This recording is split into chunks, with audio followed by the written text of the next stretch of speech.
രാത്രിയാകുമ്പോ ഒരു പരിചയമില്ലാത്ത 5-6 ചെറുപ്പക്കാരും കൊണ്ട് വരും.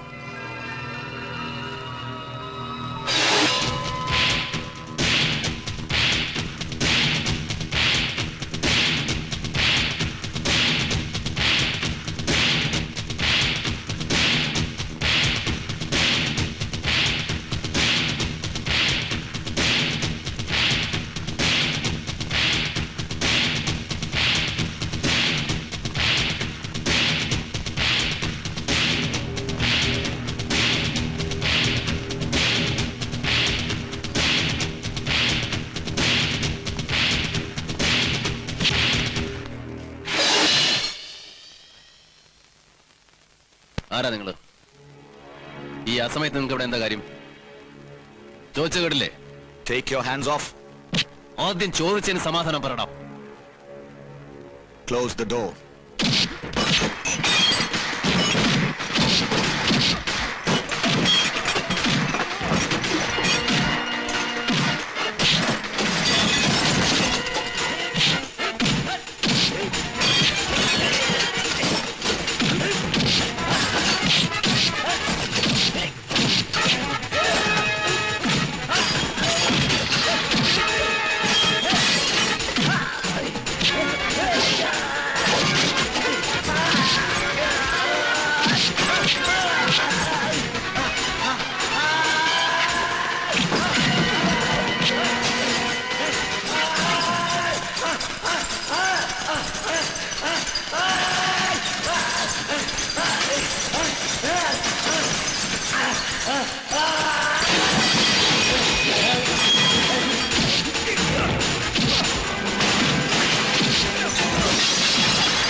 ഡോക്ടർ സർ, പാവം അവനോട് ചോദിച്ചിട്ട് എന്താ കാര്യം? അവനെ വെറുതെ വിട്ടേക്ക്. എന്റെ പേഷ്യന്റാ. ആരുടെ പേഷ്യന്റ് ആയാലും എന്താ? ചോദിച്ചാൽ ചോദ്യത്തിന് ഉത്തരം പറയണം. പറഞ്ഞില്ലെങ്കിൽ ബ്ലഡി റാസ്കൽ, നിന്റെ തന്തയുടെ വകയാണോ ഹോസ്പിറ്റലിൽ? നിന്റെ ഇഷ്ടത്തിന് നടക്കാൻ? താൻ ആരതൊക്കെ ചോദിക്കാൻ? ഞാൻ ആരാണെന്ന് അറിയണോ നിനക്ക്? അറിയണോ? അറിയണോ? ഡോക്ടർ, ആ കുട്ടിക്ക് വളരെ സീരിയസ് ആണ്.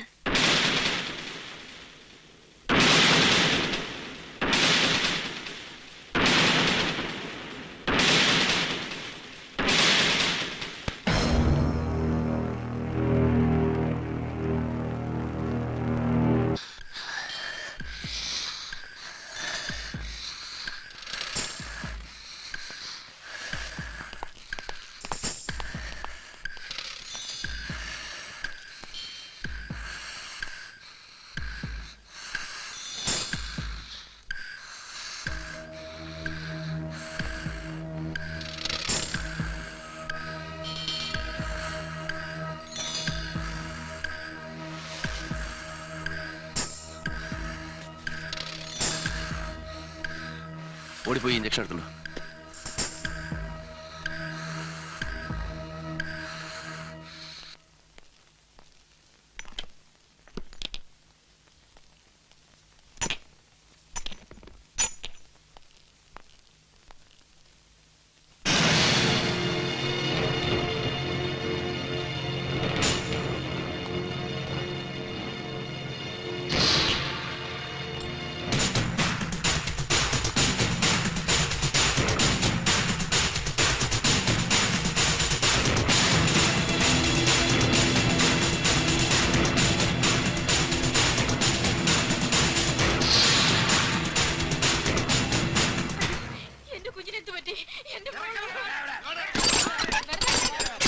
ആശുപത്രിയുടെ മുമ്പിൽ നിന്ന് ബഹളം വയ്ക്കാതെ ദയവ് ചെയ്ത് എല്ലാരും പിരിഞ്ഞു പോണം.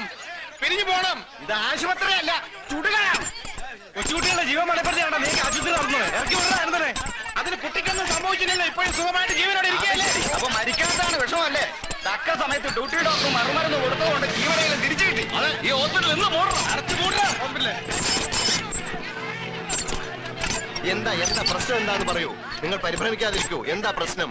എന്ത് പ്രശ്നമാണെങ്കിൽ ഈ വിസ ഇവിടെ ഉണ്ടല്ലോ, പറയൂ എന്താ പ്രശ്നം? നിങ്ങൾ ഈ ആശുപത്രി ഇടയിൽ ബഹളം വെച്ചുകൊണ്ട് ഒരു കാര്യവുമില്ല. നിങ്ങൾ നേരിടേണ്ടത് ഡോക്ടർ അനന്തനെയാണ്. അതുകൊണ്ട് ഈ പ്രശ്നം നമുക്ക് കുറച്ച് സീരിയസ് ആയിട്ട് എടുക്കണം. താൻ ഈ പ്രശ്നം സീരിയസ് ആയി ചിന്തിക്കണമെന്നില്ല, അത് അനന്തം പരിഹരിച്ചോളൂ. ഓ, അനന്തം പരിഹരിച്ചിട്ടാണല്ലോ ആശുപത്രി ഈ വഴിയായത്. എങ്ങനെ നടന്നിരുന്ന ഒരു ഹോസ്പിറ്റൽ ആയിരുന്നു. തന്നെ ഇപ്പൊ ആരാ ഇങ്ങോട്ട് വിളിച്ചോ? പിന്നെ താൻ വിളിച്ചിട്ടാണോടോ ഇവരെല്ലാം വന്ന്?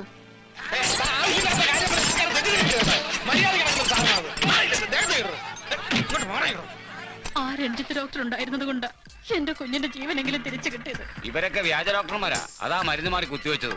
നോ, ഇതല്ല ഞാൻ പറഞ്ഞ മരുന്ന്. I prescribed Magnamycin. ഇതിൽ എന്തോ ചതി നടന്നിട്ടുണ്ട്. ഡോക്ടർ ഈ മരുന്ന് തന്നെ എഴുതി തന്നത്. Don't talk rubbish. 10-12 വർഷമായി ഞാൻ ഈ പണി ചെയ്യാൻ തുടങ്ങിയിട്ട്. എനിക്ക് തെറ്റ് പറ്റില്ല, ഉറപ്പാ. ഏത് ദൈവത്തെ പിടിച്ച് വേണമെങ്കിലും ഞാൻ സത്യം ചെയ്യാം. ഡോക്ടർ പറഞ്ഞത് ഈ Shut up, you dirty bitch. അനന്ത, പെണ്ണുങ്ങളോട് വേണ്ട നിന്റെ പരാക്രമം. അത്രയും ശ്രദ്ധയുള്ള ആളായിരുന്നേ നിനക്ക് ഇഞ്ചക്ഷൻ കൊടുക്കാമായിരുന്നില്ലേ? അല്ലെങ്കിൽ ഈ ഇഞ്ചക്ഷൻ കൊടുക്കുന്നതിന് മുമ്പ് നിനക്ക് ചെക്ക് ചെയ്യാമായിരുന്നില്ലേ? ഈ ഹോസ്പിറ്റലിലെ സ്റ്റാഫിൽ നിന്ന് ഒരു ചതി പ്രതീക്ഷിക്കേണ്ട കാര്യം എനിക്കില്ല. ഇതാരോ കരുതിക്കുട്ടി ചെയ്തതാണ്. വേണ്ട, എന്തെങ്കിലും ഉത്തരം പറഞ്ഞ് എന്നെ കൺവിൻസ് ചെയ്യാൻ നോക്കണ്ട.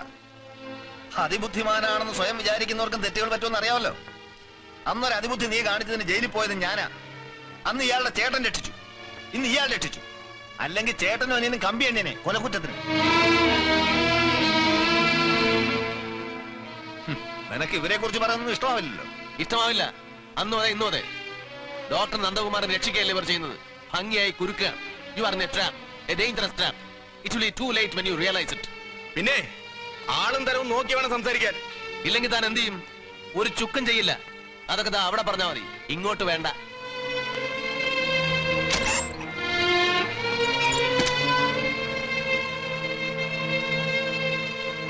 ഇന്ന് ഹോസ്പിറ്റലിൽ നടന്ന എന്തൊക്കെയാണെന്ന് നിനക്ക് അറിയാമോ? നാണക്കേട്. അഹങ്കാരം തലക്കി പിടിച്ച മനുഷ്യൻ ഇതുപോലെ പലതും പറയും, പെരുമാറും. അതെ, ഞാൻ അഹങ്കാരിയാണ്, ധിക്കാരിയാണ്. എന്താ തിരുത്താൻ ഭാവമുണ്ടോ? ഹോ, തന്നെ തിരുത്താൻ ഈ ഭൂലോകത്ത് ആരെ കൊണ്ട് കഴിയില്ല. എങ്കിൽ അടങ്ങിയിരിക്കും അവിടെ. അനന്തന്റെ അട്ടഹാസം എന്റെ ചേട്ടന്റെ അടുത്ത് വേണ്ട. വേണ്ടെങ്കിൽ ഇറങ്ങി പോകാൻ പറയാനോട്. അങ്ങനെ ആരും എന്നെ ഇറക്കിവിടാന്നൊന്നും കരുതണ്ട. നീ കാണിക്കുന്ന തെമ്മാടിത്തരങ്ങളൊക്കെ അനുഭവിക്കുന്ന എന്റെ പെങ്ങളാ. അത് ഞാൻ ചോദിക്കും. ഈ വീട്ടിലെ പ്രശ്നങ്ങളിൽ മറ്റുള്ളവർ ഇടപെടണമെന്നില്ല. ഇറങ്ങി വെളിയില് ഇറങ്ങി പോണം. അനന്ത,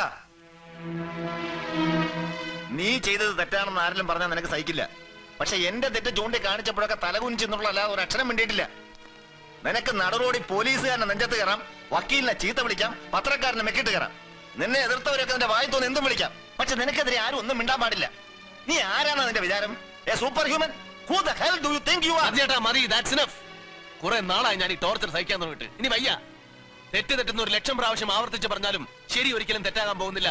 എനിക്ക് ശരിയും തോന്നിയിട്ടുള്ളത് ഞാൻ ഇതുവരെ ചെയ്തിട്ടുള്ളൂ. നിങ്ങളുടെ തെറ്റ് ഞാൻ ചൂണ്ടിക്കാണിച്ചപ്പോ നിങ്ങളുടെ തല കുനിഞ്ഞിട്ടുണ്ടെങ്കിൽ അത് നിങ്ങളുടെ മനസ്സിലെ കുറ്റബോധം കൊണ്ടാണ്.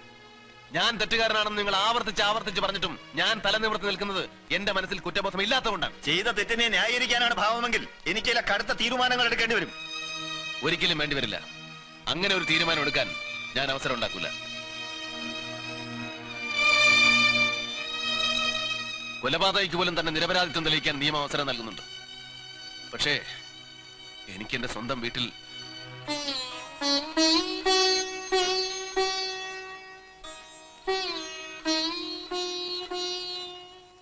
നേരത്തെ വിധി തീരുമാനിക്കപ്പെട്ട ഈ വിചാരണയിൽ ഞാൻ എത്ര വാദിച്ചാലും ഒരു പ്രസക്തി ഉണ്ടാകാൻ പോകുന്നില്ല. എല്ലാവർക്കും പഴിയാറാൻ ഒരാൾ വേണം. ആയിക്കോട്ടെ, എല്ലാ തെറ്റുകളും എന്റെ മേൽ ഭദ്രമായിരിക്കട്ടെ. ഇതിനു മുമ്പൊരിക്കൽ ഞാൻ തോറ്റു വന്നിട്ടുണ്ട്. ഒരിക്കൽ കൂടി സമസ്തവും തോറ്റു തന്നിരിക്കുന്നു.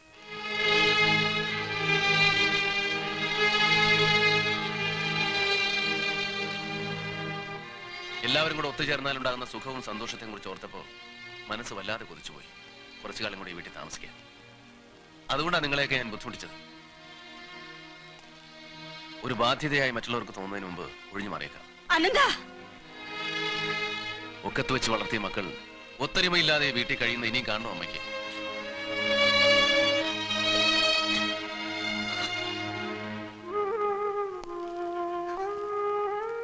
ഉള്ളിന്റെ ഉള്ളിൽ ഒരു സ്ഥാനം ഉണ്ടായിരുന്നെന്ന് വിശ്വസിച്ചിരുന്നു ഇതുവരെ.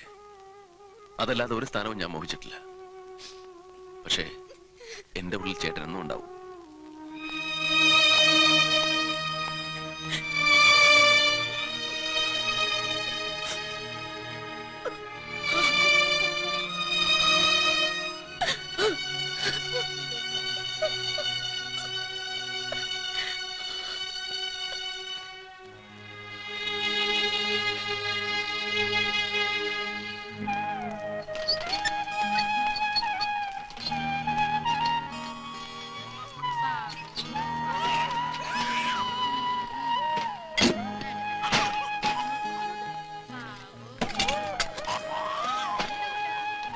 അകത്തോട്ട് പോട്ടെ. സൗകര്യങ്ങളൊക്കെ തീരെ കുറവാ. പെട്ടെന്നൊരു വീട് വേണമെന്ന് പറഞ്ഞാൽ കിട്ടണ്ടേ? സാരില്ല, ഇതൊക്കെ തന്നെ ധാരാള. ഇങ്ങനെയുള്ളൊരു വീട്ടിൽ താമസിക്കേണ്ടവരല്ല നിങ്ങൾ. എല്ലാം വിധി. നീ ആ കുഞ്ഞിനെ കൊണ്ട് കിടത്തിട്ട് സാധനങ്ങളൊക്കെ പറക്കി അടുക്കി വെക്കാൻ നോക്ക്. നിങ്ങൾ മുഖത്തോട് മുഖം നോക്കി എപ്പോഴും വഴക്കല്ലേ? കുഞ്ഞിന് വിശക്കുന്നുണ്ടാവും, വല്ല കൊടു. അപ്പോഴേ ഇങ്ങനെ ഇരുന്നാ മതിയോ? എന്തെങ്കിലും പരിപാടി ആസൂത്രണം ചെയ്യണ്ടേ? Doctor KC John, doctor Sankarankutty രണ്ടുപേരും തയ്യാറാ നിങ്ങൾ അവരുടെ ഹോസ്പിറ്റലിലേക്ക് സ്വീകരിക്കാൻ. അവർ പറയുന്ന ടേംസ് ആൻഡ് കണ്ടീഷൻ അല്ല, ഡോക്ടർ അനന്തൻ പറയുന്ന ടേംസ് ആൻഡ് കണ്ടീഷനിൽ. തൽക്കാലം ഞാനൊരു ജോലിക്കും പോകുന്നില്ല. അതിനുള്ള മാനസികാവസ്ഥയിലല്ല.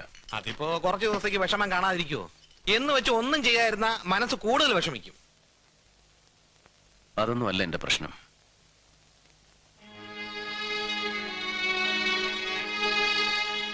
ചേട്ടൻ ചതിക്കുഴിയിൽപ്പെട്ടിരിക്കുകയാണ്. അതെനിക്ക് നന്നായിട്ടറിയാം. എന്നിട്ടും ചേട്ടനെ രക്ഷിക്കാൻ എനിക്ക് കഴിയുന്നില്ല. അതോർക്കുമ്പോഴാ.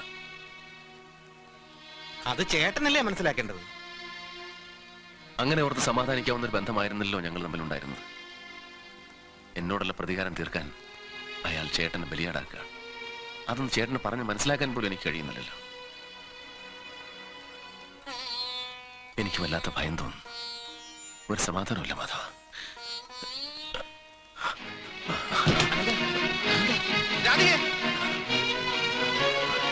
അയ്യോ അയ്യോ അനന്തേട്ടാ, എന്താ എന്ത് പറ്റി? ഒന്നുമില്ല. എന്താ മാധവേട്ടാ? ഒന്നുമില്ല. നന്നായി വേർക്കുന്നുണ്ടല്ലോ, ഡോക്ടറെ വിളിക്കൂ. വല്ലാത്ത ഡിപ്രഷൻ. അതാണ് ബോധക്ഷയം ഉണ്ടാകാൻ കാരണം. പേടിക്കാനൊന്നുമില്ല. 2 ദിവസം അബ്സല്യൂട്ട് റെസ്റ്റ് വേണം. 2-3 ബോട്ടിൽ ഡ്രിപ്സ് കൂടെ ചെല്ലുമ്പോൾ you will be all right. അപ്പൊ നാളെ തന്നെ കൊണ്ടുപോകല്ലേ? Oh sure.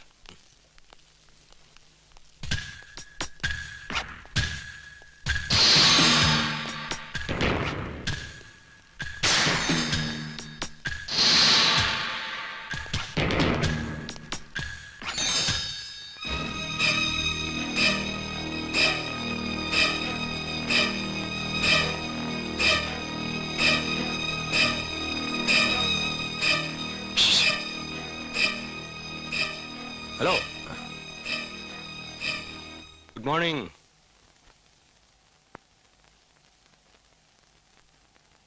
നല്ല സുഖം തോന്നുന്നു അല്ലേ? Please please leave me alone. പോർവിളി തുടങ്ങിയപ്പോഴേക്കും യോദ്ധാവ് തളർന്ന് അവശനായി കിടപ്പിലായാലോ?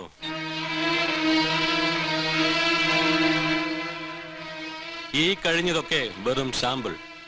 യഥാർത്ഥ യുദ്ധം വരാനിരിക്കുന്നതേയുള്ളൂ. ഏത് പെട്ടിക്കും അവന്റെ ഒരു സമയമുണ്ടാകും. 7.5 കൊല്ലം. അതിൽ കൂടുതൽ ഒരു ദിവസമെങ്കിലും നീ അകത്ത് കിടന്ന് കമ്പി എണ്ണും. ഞാൻ കിടന്ന അതേ 8-ാം കെട്ടിൽ. ഈശ്വരന് തുല്യം ഹൃദയത്തിൽ പ്രതിഷ്ഠിച്ചിരുന്ന ജ്യേഷ്ഠൻ തന്നെ അനിയന്റെ ജയിൽവാസത്തിന് കാരണക്കാരനാവുക. ഓർക്കുമ്പോൾ വിശ്വസിക്കാൻ പ്രയാസമല്ലേ? നിന്റെ ചേട്ടൻ ഇന്നെന്റെ കൈക്കുമ്പിളിലെ പാവയാണ്. എന്റെ ആജ്ഞ അനുസരിക്കുന്ന കളിപ്പാവ. ആടാൻ പറഞ്ഞാൽ ആടും, പാടാൻ പറഞ്ഞാൽ പാടും. നിനക്കറിയാവോ, ഇന്ന് ഞാൻ പറഞ്ഞാൽ അവൻ സ്വന്തം ഭാര്യയെ പോലും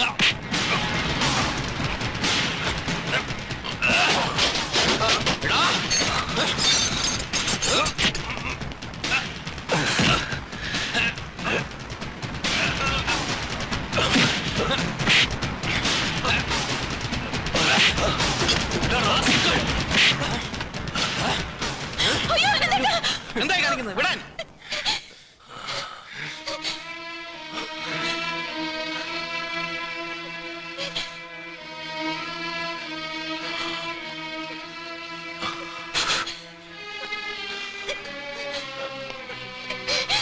അനന്തേട്ടാ, എന്താ ഇതൊക്കെ? ഒന്നുമില്ല. ഈശ്വരാ, എന്തിനായാലും ഇങ്ങനെയൊക്കെ?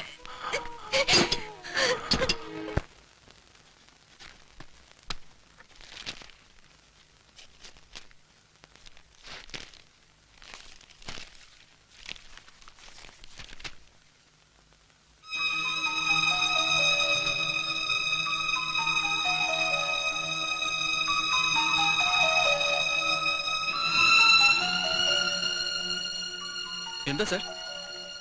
SN ബാങ്കേഴ്സിന്റെ രജിസ്റ്റേർഡ് നോട്ടീസ്. 48 മണിക്കൂറിനകം മുതലും പലിശയും കൂടി തിരിച്ചടച്ചില്ലെങ്കിൽ അവർ ജപ്തി നടപടികളിലേക്ക് നീങ്ങുമെന്ന്. കഴിഞ്ഞ മാസം വരെയുള്ള പലിശ നമ്മൾ കൊടുത്തതാണല്ലോ, പിന്നെന്തെങ്ങനെ? അതവർക്ക് കിട്ടിയിട്ടില്ല. അവൻ ചതിച്ചു സേവിയറെ. ആര്? പറയടാ, പറ. ബാങ്കിലേക്ക് അടയ്ക്കാനെന്ന് പറഞ്ഞു വാങ്ങിയ പണം നീ എന്ത് ചെയ്തു? അത് ബാങ്കിൽ തന്നെ ഞാൻ പറഞ്ഞോടാ റാസ്കൽ. പൈസ അടച്ചപ്പോൾ എന്താണ് അവർ നോട്ടീസ് അയച്ചത്? ബാക്കാണ്, നമ്പർ 2 അക്കൗണ്ടാണ്, അതുകൊണ്ടാണ് റെസിപ്റ്റ് കിട്ടാത്തതെന്നൊക്കെ പറഞ്ഞ് നിന്നെയൊക്കെ കണ്ണും പൂട്ടി വിശ്വസിച്ച് എന്നെ നീ ചതിച്ചു അല്ലടാ. പറയടാ, എന്ത് ചെയ്യാ പൈസ? പറയാൻ പറ. ഡോക്ടർ നന്ദകുമാർ, എന്തായി കാണിക്കുന്നത്? ഇടിക്കുളയ്ക്ക് അറിയോ എന്താ ചെയ്തെന്ന്? എല്ലാം അറിയാം. രഞ്ജിത്ത് വിവരമൊക്കെ പറഞ്ഞു. അതറിഞ്ഞ ഞാൻ വന്നത്. വന്നേ, എന്ത് പ്രശ്നമാണെങ്കിലും നമുക്ക് സമാധാനം ഉണ്ടാക്കാം. മേലിൽ നിന്നെ എന്റെ വീട്ടിലോ ഹോസ്പിറ്റലിന്റെ പരിസരത്തോ കണ്ടുപോകരുത്. അറിയപ്പെടാവുന്നു. എന്താ നോക്കുന്നത്? എന്താ ഡോക്ടർ ഇത്? Come on, cool down, cool down.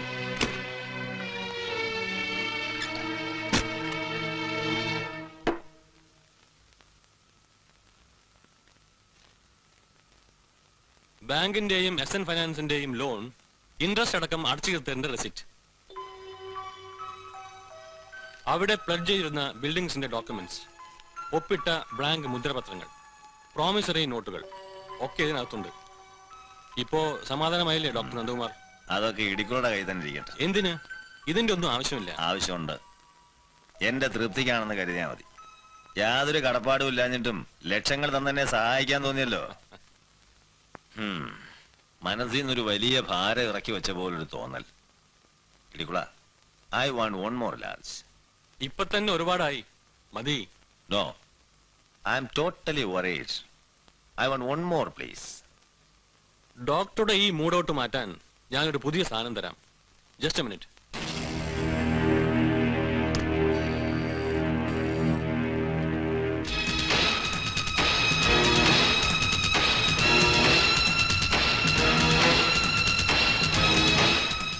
Cobra. ഇവനൊരു ഡോസ് ഉള്ളിൽ ചെന്നാൽ എല്ലാ മൂഡോട്ടും മാറും.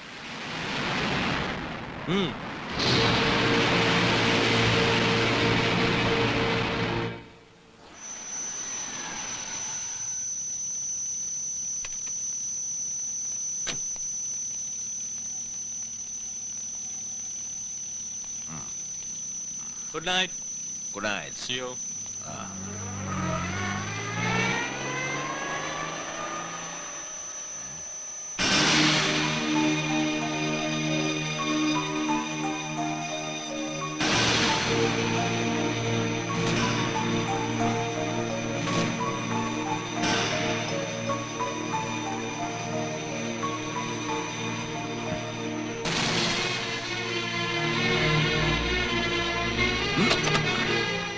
ഡോക്ടർ അനന്തപത്മനാഭൻ.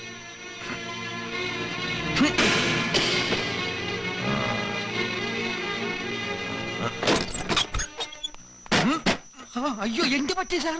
നന്ദു, നന്ദു, എന്താ മോനെ ഇത്? എന്തിനുള്ള പുറപ്പാടാ നീ? നാട്ടുകാരുടെ മുമ്പിൽ ഇപ്പൊ ഞാനായി കുറ്റക്കാരൻ. അനിയനെ അടിച്ചിറക്കിന്ന പട്ടം കൂടി കിട്ടിയിരിക്കുന്നു ഡോക്ടർ നന്ദകുമാറിന്. എന്തിനാ കിടന്ന് കരയുന്നത്? ഞാനാരെ അടിച്ചിറക്കിയിട്ടില്ല, അവനായിട്ട് പോയതാ എന്നെ തോപ്പിക്കാൻ. എല്ലാരും കൂടി എന്നെ തോപ്പിക്കട്ടെ. ആ കുഞ്ഞിനെ പോലെ ഒന്ന് കാണാൻ വേണ്ട. എല്ലാരും എന്നെ തോപ്പിക്കട്ടെ. ഓ,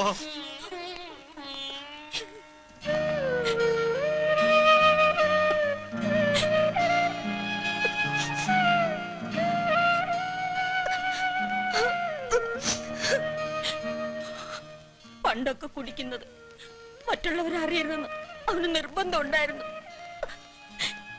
ഇപ്പൊ കാലൊറിക്കാതെ ഉള്ള ആ വരവ് കാണുമ്പോ സഹിക്കുന്നില്ല മോളെ. ചേട്ടൻ ഇപ്പൊ ഹോസ്പിറ്റലിൽ പോവാറില്ലേ? എപ്പോഴെങ്കിലും ഒന്ന് പോയാലായി. ചില ദിവസം പകല് മുഴുവനും കിടന്നു ഉറങ്ങും. വൈകുന്നേരം പുറത്തേക്ക് ഇറങ്ങിയ രാത്രി ഒരു നേരത്തേക്കാ വരവ്. എന്തെങ്കിലും ചോദിച്ചാ കടിച്ചു കീറാനുള്ള ദേഷ്യ. എനിക്ക് ആകെ ഭയം തോന്നുന്നു മോനെ. ഇതൊക്കെ കാണാനും കേൾക്കാനും ഞാൻ എന്ത് തെറ്റ് ചെയ്തു? ഞാൻ ആ വീട്ടിൽ നിന്ന് ഇറങ്ങിയാലെങ്കിലും എല്ലാം നേരെയാവുമെന്ന് വിചാരിച്ചു. എന്നിട്ടും ഗീതയുടെ എല്ലാ കത്തിലും അവളുടെ ചേട്ടന്മാരെ കുറിച്ച് 100 ചോദ്യങ്ങളാ. ഞാൻ എന്താ മറുപടി എഴുതേണ്ടത്? ഇവിടെ നടക്കുന്ന കാര്യങ്ങളൊക്കെ എഴുതി അവളുടെ മനസ്സമാധാനവും എന്തിനാ ഇല്ലാതാക്കുന്നത്? എഴുതാതിരുന്ന എത്ര ദിവസം അവളിൽ നിന്ന് ഇതൊക്കെ ഒളിച്ചു വെക്കും? തൽക്കാലം ഒന്നും എഴുതാൻ പോകണ്ട. അവളായിട്ട് അറിയും പറഞ്ഞോട്ടെ. നീ അമ്മയെ വിളിച്ചകത്തെ കണ്ടു. അമ്മ വരൂ.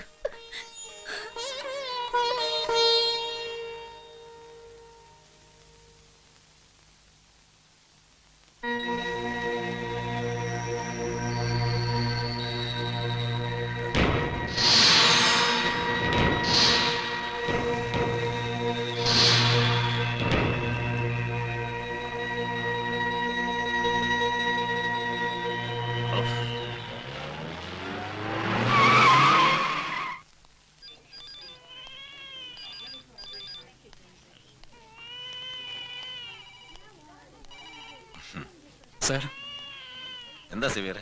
എനിക്ക് ഒരു കാര്യം പറയാനുണ്ട്.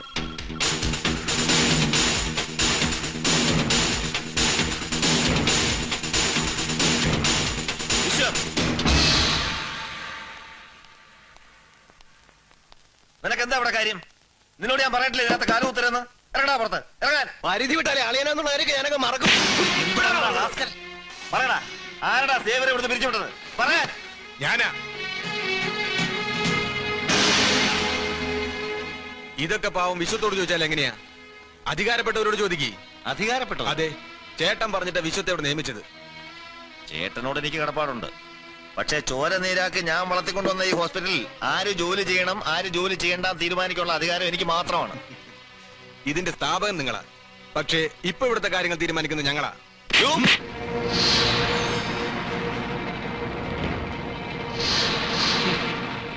ലക്ഷങ്ങൾ ഇതിനകത്ത് ഇറക്കിയത് മോക്ഷം കിട്ടാനൊന്നുമല്ല.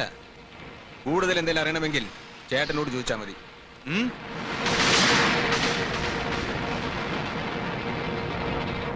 കൊടുക്കുന്ന പൈസ പലിശയടക്കം തിരിച്ചു കിട്ടുമെന്ന് ഉറപ്പാക്കേണ്ടത് ഏത് ഫൈനാൻസറുടെയും ചുമതലയാണ്. ആ ഉറപ്പിന് അനുയോജ്യമായ ചില പരിഷ്കാരങ്ങൾ ഞാൻ അവിടെ നടത്തി. അത്രയേ ഉള്ളൂ. തന്റെ മാനേജരല്ലേ, പേരെന്താ പറഞ്ഞ? ഓ, സേവിയർ. അയാൾ മാത്രമല്ല, അവിടുത്തെ പല സ്റ്റാഫും പഴം കഞ്ഞികളാ. ഒക്കത്തിനെയും നമുക്ക് അവിടെ നിന്ന് തട്ടണം. നന്ദകുമാർ പേടിക്കണ്ട. തന്നെ കൊണ്ട് ആ ഹോസ്പിറ്റലിൽ വരുമാനമൊന്നുമില്ലെങ്കിലും തന്റെ ചെലവിനുള്ള പൈസ തരാൻ ഞാൻ ഏർപ്പാട് ചെയ്തിട്ടുണ്ട്. എന്റെ സ്ഥാപനത്തിൽ നീ എന്നെ ശമ്പളക്കാരനാക്കും അല്ലേ? 60 ലക്ഷം രൂപയെ അതിന്റെ പലിശയും തന്നാൽ നമ്മൾ തമ്മിലുള്ള കരാർ അവസാനിക്കും. എന്റെ ഹോസ്പിറ്റൽ വിറ്റിട്ടായാലും ശരി, അത് ഞാൻ തന്നു തീർക്കും. വിറ്റിട്ടോ? അത് ഓൾറെഡി വിറ്റ് കഴിഞ്ഞല്ലോ. കുറെ ബ്ലാങ്ക് മുദ്രാപത്രങ്ങൾ ഒപ്പിട്ട് എന്നെ ഏൽപ്പിച്ചത് ഓർമ്മയില്ലായിരിക്കും. അതൊക്കെ ഭദ്രമായി ഞാൻ സൂക്ഷിച്ചിട്ടുണ്ട്. വേണ്ട പോലെ അതിൽ എഴുതി ചേർക്കുകയും ചെയ്തു. സ്നേഹം കാണിച്ച് നീ എന്നെ വഞ്ചിക്കായിരുന്നു അല്ലേ? അളിയനോട് കാണിച്ച അഭ്യാസം ഒന്നും എന്റെ അടുത്ത് വേണ്ട. ഞാൻ ആള് വേറെയാ. അന്ന് നിന്റെ ഹോസ്പിറ്റലിൽ വെച്ച് എന്റെ ഒരാൾ നഷ്ടപ്പെട്ടു. ആ നഷ്ടത്തിന് എനിക്ക് മറ്റൊരു ലാഭം കിട്ടി, നിന്നെ. അതുവഴി നിന്റെ ഹോസ്പിറ്റലും. അവിടെ നടന്ന അറസ്റ്റും റിലീസും ഒക്കെ എന്റെ തന്ത്രങ്ങളായിരുന്നു. നിന്റെ അനിയന്റെ ദൗർബല്യം എന്താന്ന് എനിക്കറിയാം. അവനെ നോവിച്ചാൽ അവന് വേദനിക്കില്ല. പക്ഷെ നിന്നെ നോവിച്ചാൽ അവൻ വേദനിക്കും, ഒരുപാട് വേദനിക്കും.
എന്താ അന്വേഷിക്കുന്നത്?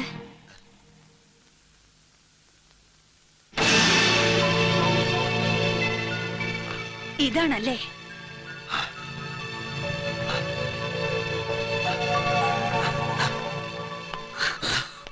മദ്യം, മയക്കുമരുന്ന്, വേറെന്തൊക്കെയുണ്ട്? എനിക്കിപ്പോ അറിയണം. ഇല്ല, ഞാൻ തരില്ല. ഇത്രത്തോളം അധപ്പതിക്കാൻ ഇവിടെ എന്താണ് ഉണ്ടായത്? പറയൂ നന്ദു, എന്തിനാ ഇങ്ങനെ ആയത്?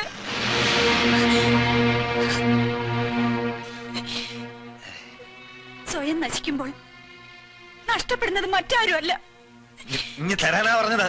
ഇല്ല, എന്നെ കൊന്നാലും ഞാൻ തരില്ല.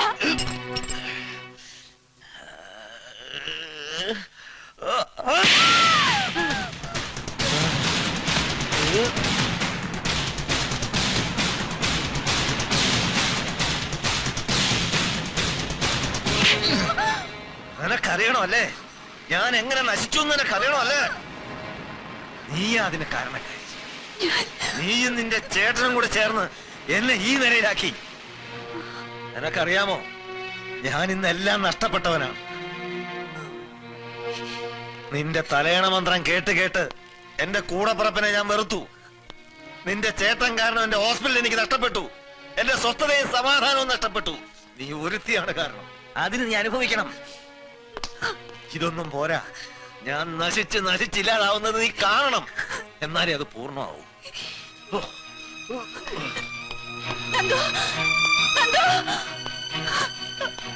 മോനെ, മോനെ, എന്താ നന്ദു? ഞാൻ പറയുന്ന കേക്കൂ.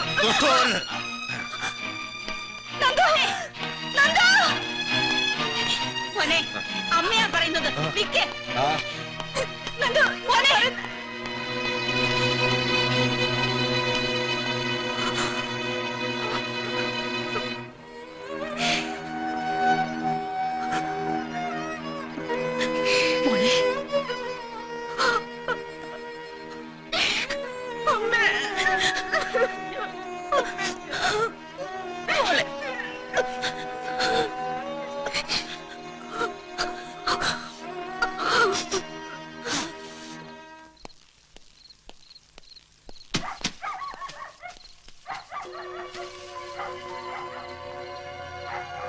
ആരാ?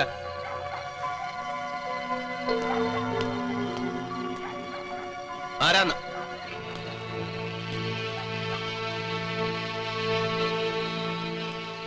ഞാനാണ് ഡോക്ടർ രാജു. ഡോക്ടർ അന്ന് രക്ഷിച്ചില്ലേ, ആ ആളാ.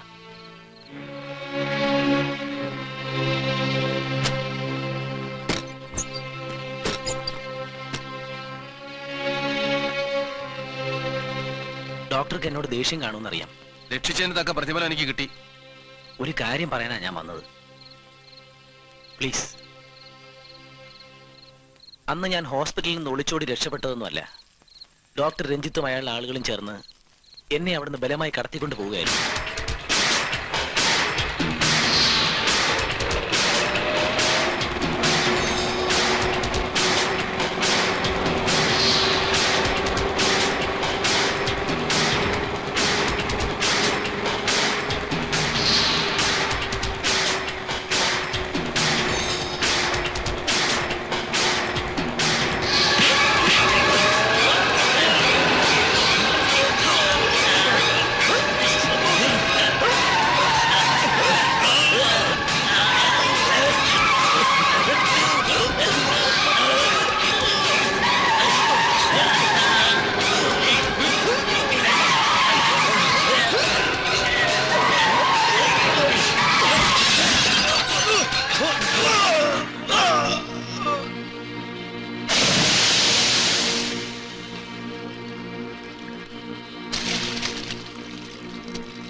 താനും ഇടിക്കലുമായിട്ട് എന്താ ബന്ധം?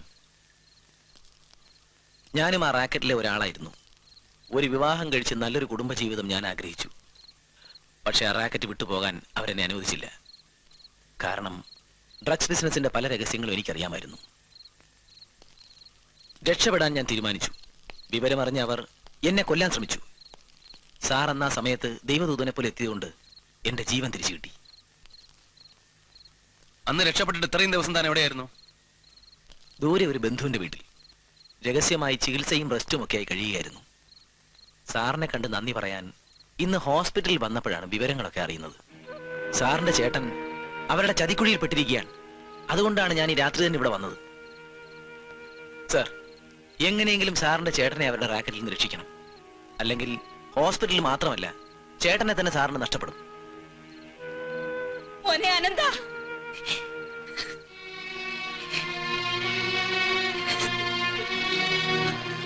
മോനെ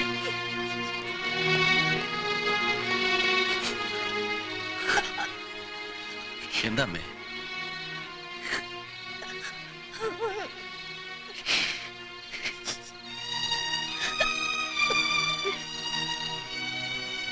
അനന്ത, Nandu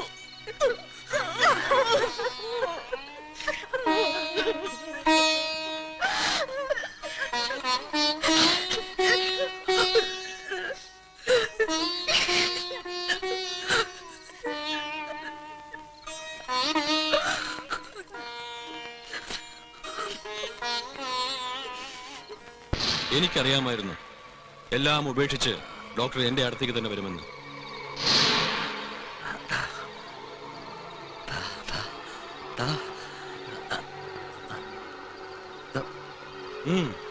please give to me. എനിക്കിപ്പോ ഇതില്ലാതെ പറ്റില്ല. Please please. തരാം. ഒരു ആംബ്യൂളല്ല, എത്ര വേണമെങ്കിലും തരാം. പക്ഷേ ഞാൻ പറയുന്ന പോലെ താൻ കേൾക്കൂ. എന്തും ഡെഫിനറ്റ്ലി. വരട്ടെ. ഞാൻ പറയുന്നത് ആദ്യം കേൾക്ക്. നീണ്ട 7 വർഷം ഞാൻ ജയിലിൽ കിടന്ന് നരകിച്ചു. അതിന്റെ പക എനിക്ക് തീർക്കണം. ഞാൻ കിടന്ന പോലെ അവനും ജയിലിൽ കിടന്ന് നരകിക്കണം. നിന്റെ അനുജൻ, അതിന് താൻ എന്നെ സഹായിക്കണം.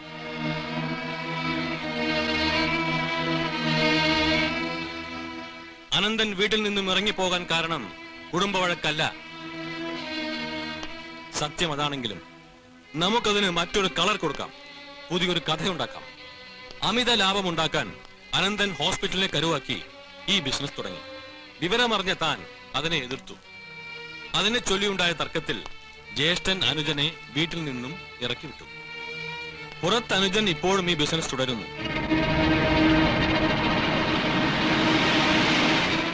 താമസിയാതെ അനന്തന്റെ പേരിൽ ഒരു കേസ് ഉണ്ടാകും. ഞാൻ ഉണ്ടാക്കും. താൻ അതിൽ അനന്തനെതിരെ സാക്ഷി പറയണം. തന്റെ മൊഴിക്ക് കോടതി വലിയ വില കൽപ്പിക്കും. ഇത്രയും മതി. ഇതിന് സമ്മതിക്കുന്നുവെങ്കിൽ താൻ എനിക്ക് പണയപ്പെടുത്തിയ ഹോസ്പിറ്റലും എല്ലാം ഞാൻ തിരിച്ചു തന്നേക്കാം, സൗജന്യമായി. എന്താ, സമ്മതിക്കുന്നു?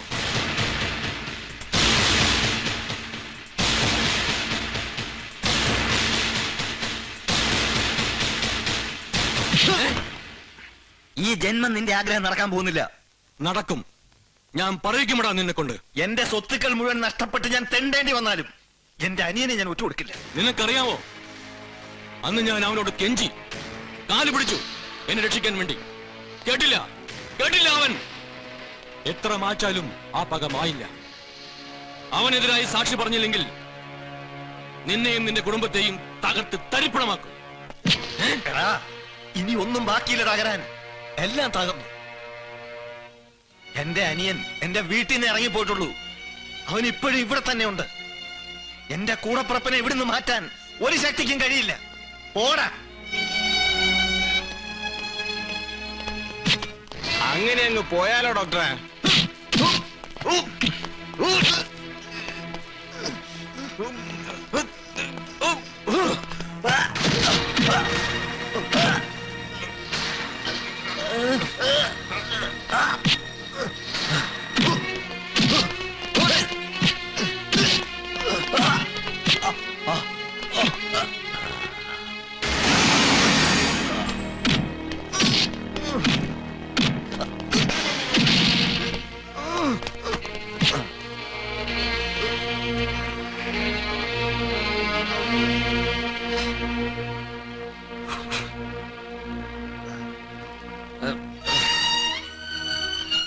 ഈ ചതിയന്റെ വാക്കുകൾ വിശ്വസിച്ച് കൂടപ്പുറപ്പനെ വഞ്ചിച്ചവനാ ഞാൻ.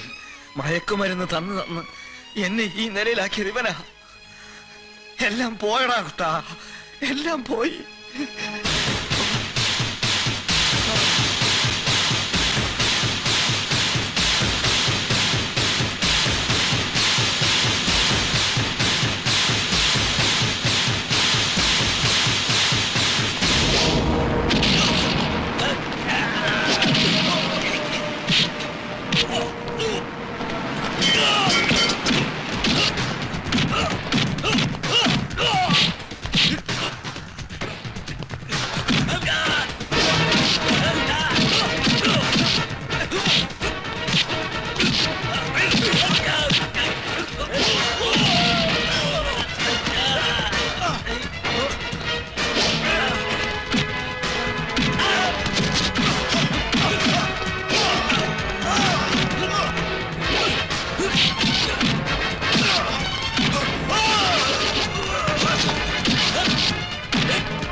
നമ്മൾ ആയുധം എടുക്കുന്നതും രക്തം ചിന്തുന്നതും വേദന അകറ്റാനാ. രക്ഷിക്കാനേ നമുക്ക് അവകാശമുള്ളൂ, ശിക്ഷിക്കാനില്ല.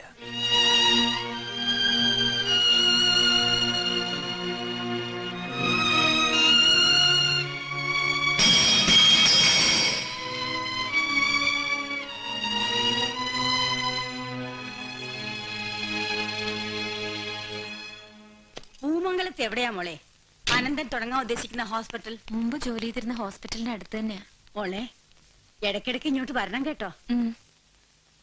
രാധിയെ, യാത്ര പോലും പറയാനുള്ള അർഹത എനിക്കില്ല. കഴിഞ്ഞതൊന്നും മനസ്സിൽ വെക്കരുത്, ഒക്കെ മറക്കണം. അനന്തനോട് പോകണ്ടെന്ന് രാധയ്ക്കൊന്ന് പറഞ്ഞൂടെ? ഇപ്പം ഞങ്ങൾ പോകുന്നത് അത്ര ദൂരെയൊന്നും അല്ലല്ലോ. അമ്മയും ചേട്ടനും ചേച്ചിയും എപ്പം മനസ്സിൽ ഞങ്ങളെ പറ്റി ചിന്തിക്കുന്നോ അപ്പൊ ഞങ്ങളിങ്ങ് എത്തില്ലേ? അതുപോലെ തന്നെ നിങ്ങൾക്ക് എല്ലാവർക്കും എപ്പോ വേണമെങ്കിലും അങ്ങോട്ടും വരാലോ. എന്നാലും രാധിക പറഞ്ഞത് ശരിയാ, ഒരല്പം അകൽച്ചയുള്ള നല്ലതാ ചേട്ടത്തി. അകന്നു നിന്ന് അനുഭവിക്കുന്ന സ്നേഹത്തിന് എന്നും നിലനിൽപ്പുണ്ടാവും. അതാ ഇന്ന് തന്നെ വാടക വീടിന് താക്കോലം കൊടുത്തേക്ക്. ശരി. നീ എന്താ വല്ലാതിരിക്കുന്നേ? ഒന്നുമില്ല. ചേട്ടനവിടെ?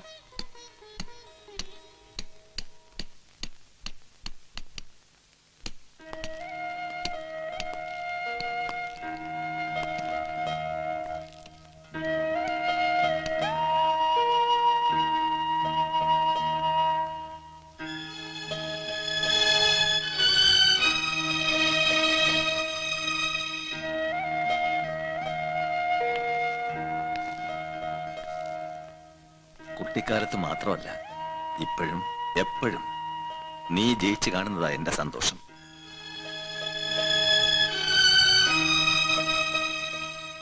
എന്നും നിന്റെ മനസ്സിൽ ഞാനുണ്ടെന്ന് പറഞ്ഞത് സത്യമാണെങ്കിൽ നീ പോകരുത്.